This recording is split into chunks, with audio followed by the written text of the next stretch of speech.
Good morning. Thank you so much for joining me today. We're going to be talking about the rise and fall of Daniel. The rise and fall of Daniel. And that is found in Daniel chapter 6. So if you wouldn't mind turning there with me, we'll begin in verse 1. This is Daniel under Darius. So it says, "It pleased Darius to set over the kingdom 120 princes, which should be over the whole kingdom." So he set 120 princes over the whole kingdom. So right now we have the king and 120 princes. So then we go to verse 2 and it says, "And over these three presidents." So we have the king, which is Darius, King Darius, and then we have three presidents, and then we have the 120 princes. So that's just the run of the, I guess the line, the chain of command that it's set up here. And Daniel, it says, of whom Daniel was first. So Daniel, in a sense, is first of the three, and then you have the 120 princesses. So puts him pretty high in the chain of command. And these princes might give accounts unto them. So it gives accounts unto the presidents at the time, which Daniel was first. And the king should have no damage. So he sets these 120 people, the 120 princes. Then he sets presidents over that, and of course Daniel being one of them that reported to first. So it says no damage. I mean, you have all of those people underneath of you that takes the blunt of it. Any kind of thing that needs to happen has to go through them first. Let's continue. Then this Daniel, so the Daniel that was mentioned in verse 2, this Daniel was preferred above the presidents. So again, he was preferred above them. So the 120, the three, and he's preferred above them. And it says above the presidents and the princes. So he's pretty much, they set this rule into effect, all these people that's going to govern this area, and he's pretty much second in command. So so they kind of looked at Daniel right now, and they don't really see anything good because of so much, I guess, attention that they feel that he's getting. And the reason for the attention is because it says an excellent spirit was on him, and the king thought to set him over the whole realm. So they looked, and they see Daniel getting all of this power, all of this, glory and stuff, and they don't want Daniel to have this glory. So what they do next, it says, the presidents and the princesses plot against Daniel. So they see that he's favored by the king, so they're trying to get him out of the way. So then the presidents and the princess sought to find occasion against Daniel concerning the kingdom, but they could find none occasion nor fault. So they tried to find dirt on him, in a sense. They tried to see if there was any kind of, mischievousness that he did, any kind of wrong that he did, and they were going to take it and magnify it, and they were going to present it, but they couldn't find anything. So let's continue. For as much as he was faithful, neither was there any error or fault found in him. So there was no fault in his actions and no fault in him whatsoever. So what do they do with that? So let's go to verse 5. It says, "Then said these men, we shall not find any occasion except this Daniel, except we find it against him concerning the law of his God." So in a sense they find himself, they says, well, this man is loyal, not just to the king, but he's loyal to God, Jehovah, the creator of heaven and earth, the man that, that it is set above everybody. And he's saying the only thing that we have is his love and his dedication to God. Now imagine if we would find somebody like that, somebody that would preside over us, and the only fault that they could find is his love and dedication to God. Now just imagine that just for a moment. So let's continue. "Then these presidents and the princess assembled together to the king and said thus unto him, King Darius, live forever." So they're coming up to him and they're bloating him up first. They're like, oh, we want your kingdom to live forever. We want your reign to live forever. So they're buttering him up, in a sense, in this first part. And it says, and all the presidents of the kingdom, the governors, and the princess, and the counselors, and the captains have consulted together to establish a royal statute, and to make a firm decree that whosoever shall ask a petition of any god. So this is a direct, so all of these people, let's go back up a little bit. So the presidents, the governors, if you want to underline these, and the counselors and the captains, so all of these people are directly against Daniel. So all of these people mingled together, and all of these people are making a decree to the king. So let's continue. So ask a petition of any god or man for 30 days, save of thee. So if they ask any god or any other man, save you, King Darius, live forever, because they're still buttering him up. O king, he shall be cast into the den of lions. Now, O king, establish the decree and sign a writing that it be not changed according to the law of the Medes and the Persians, which altered not. So this is a decree that cannot be altered. So this is a decree that you can't change your mind later on. This is a decree that will be established, and there's nothing you can do about it. Wherefore King Darius signed the writings and the decree. Most of the time when people bring you, legislation, all legislations and everything that is brought before, I guess, and this is the king, but in front of, I guess, presidents and stuff that we have established now, most of the decrees that we have, it's usually an altered meaning, an altered reasoning or something behind of it. It's usually, people have got together and they want a specific task to be done. In this case, it is to affect directly Daniel. So this whole decree is to take Daniel and put him into the lion's den. So let's continue to read.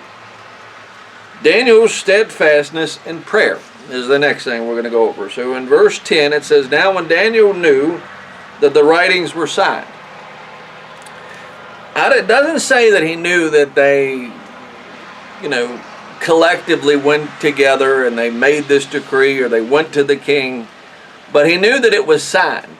So when we have the news now, we can see if, somebody is, new laws are going to be put in, there's CNN, there's NBC, there's Fox, there's all of these programs. But Daniel, we understood that he was pretty much second in command, so he knew all these things that was happening. So let's see what he did for this. So he knew that the writings was signed. He went into his house, and his windows being opened in the chamber toward Jerusalem. So it says, and his windows being open in his chamber toward. So when he came home, his windows was open. Now, if he wanted to be cautious, he could close them. He could say, well, I understand that this decree is, and, putting in the den of lions is, it is really not healthy. Somebody could, get eaten pretty quick by those lions. And it would be the end of not only a career, but a life. So I guess the logical thing to do would be to close the windows, to stop anybody from being able to see him pray. So let's continue to see what he does. He knelt upon his knees 3 times a day and prayed and gave thanks before his God. And this is the key. He didn't just pray to, I guess, show off in front of these people that was against him. He didn't pray to draw attention. This last word, it says, as he did aforetime, as he did before. So these 3 times that he prayed with the windows open they knew, back if you go to verse 5, they knew that the only occasion that they had was because of his love and his dedication to God. And he didn't allow a simple thing to be signed that says, I'm going to put you into, the lion's den. Now this is serious stuff. This is immediate a threat on your life. This is something that is very detrimental. This is something that is very serious. But how often do we not pray? I know when we go to to lunch or something, to supper, and we go out to eat somewhere, and sometimes we pray under our breath, bless this food. And we say it very quietly, and we don't pray openly. And even sometimes when we have the chance to go to church, we don't pray openly. But this Daniel was not afraid, even knowing that his very prayer, if it is heard, can cost him his life. So let's continue to pray. Or continue to go, not to pray, but to continue. Well, let's continue to pray, but let's continue to read. Then these men assembled and found Daniel praying and making supplication before his God. So making a request, making, I guess he's asking God for something. So supplication before his God. Then they came near and spake before the king concerning the king's decree. Hast thou not signed a decree that every man that shall ask a petition of any god or man within 30 days, save thee, O king, shall be cast into the den of lions? The king answered and said, This thing is true, according to the law of the Medes and the Persians, which altered not. So the king is agreeing with it. Then answered they and said before the king that Daniel, which is of the children of the captivity of the Judea, regardeth not thee, O king, nor the decree that thou hast signed, but maketh the petition 3 times a day. And this is the sad part. Then the king, when he heard these words, he was sore displeased within himself.